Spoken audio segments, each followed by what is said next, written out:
Hello, welcome back to my channel. Today I have another How Will This video in my How Will This series video, and I'm making my way through the luvia palette, the matte mosaic one, and today we're trying out Twilight Red, which is a muted red.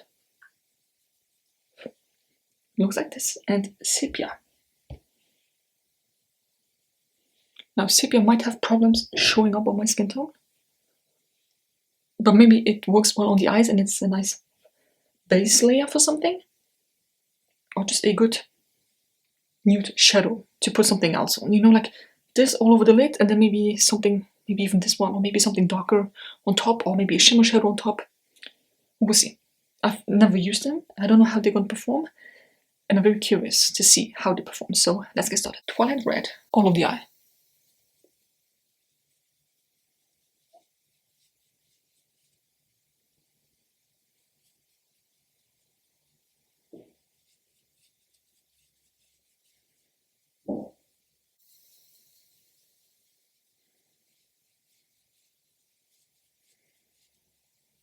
It's not great, is it?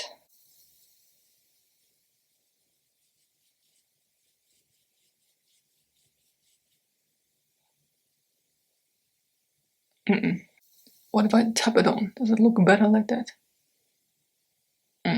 Also not. Cool. I mean, look, I know that some shadows and some shades are harder to do than others, especially like pastel ones, for example. Just because they're harder to make does not mean that I have to keep them just because I can acknowledge the fact that they're harder to make. Does that make sense? Because I don't like the way that looks. Just going in one more time. Maybe it does something.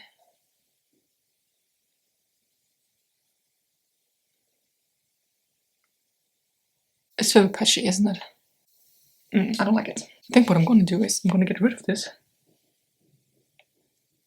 because I will not use this on a daily basis, right? Because my makeup needs to be quick and easy, and this just takes too long to build up and to make it look the way I want it to look. However, I might take it out of the palette.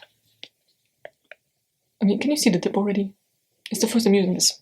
I might take it out of the palette and put it into my cosplay jar, because you can always use a well, it's not really red, is it? Like a brownish red. I don't like the way that looks. Okay, moving on. I don't have much brushes, like I said, so I think I'm going to use the fluffy brush, and then we're going to use sepia.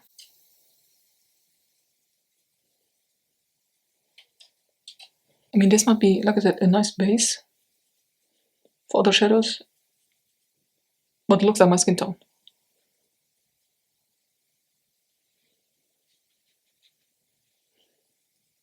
I mean, I can't even tell you if it is on evenly or if it is patchy or whatever, because I literally cannot tell.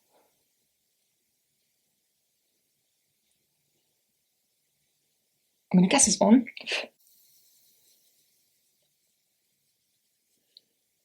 My dog is seeing his two friends. It might get loud. But yeah, I guess I'm keeping this as a blending shade. Oh, look at the fallout. You would not think that, but holy shit, that was a lot.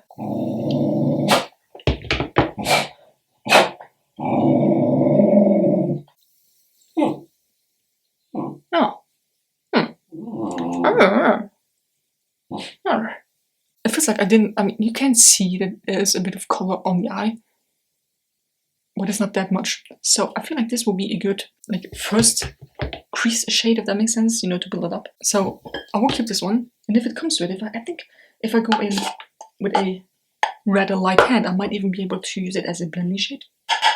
Not sure. I went in a couple of times to make it look like this, so if I just go in once, maybe it will actually work.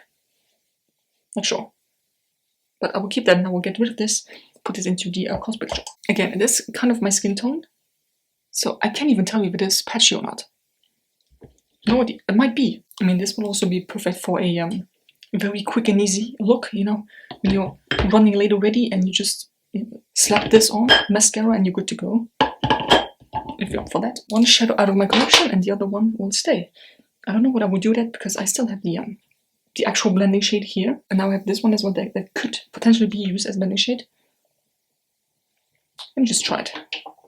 Sepia on top of this. Actually, you know what? Tap it off. Then go in once.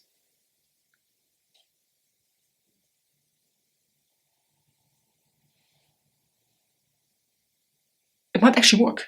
Okay, that is it. I will zoom in and then please tell me what side you prefer. This is Twilight Red, and it's not that bad. Okay, I've had shadow that is definitely worse than this, but it's also not great, as you can probably see.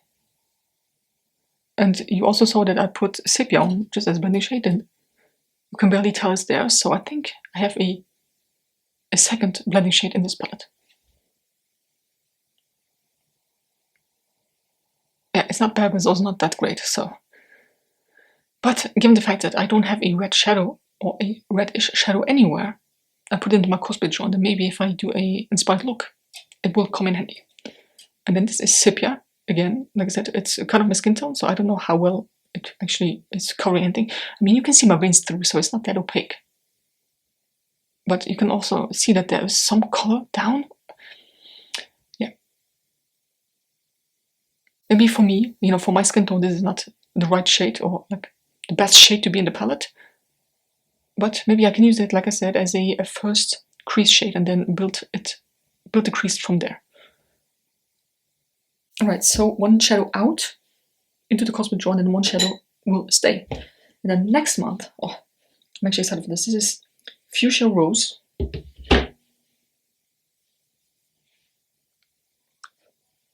Hopefully that performs well. And then Hazelnut. Okay.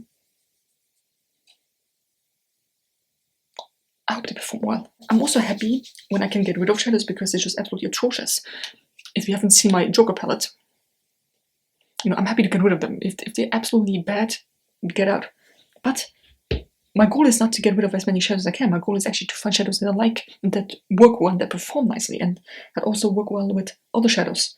You know, like if I would put this one down and then the blue one on top or something, I want them to mix nicely as well. So far, I gotta say, I'm using these two. So this on the lid, this in the crease. It works, but they don't last very long. That was it. Let me know which side you prefer. This one, I mean, this, it basically looks like I have nothing on. So you might pick this one. I don't know. I hope you enjoyed this video. Give me a thumbs up if you did. Subscribe to my channel if you're not already. And I'll see you next one.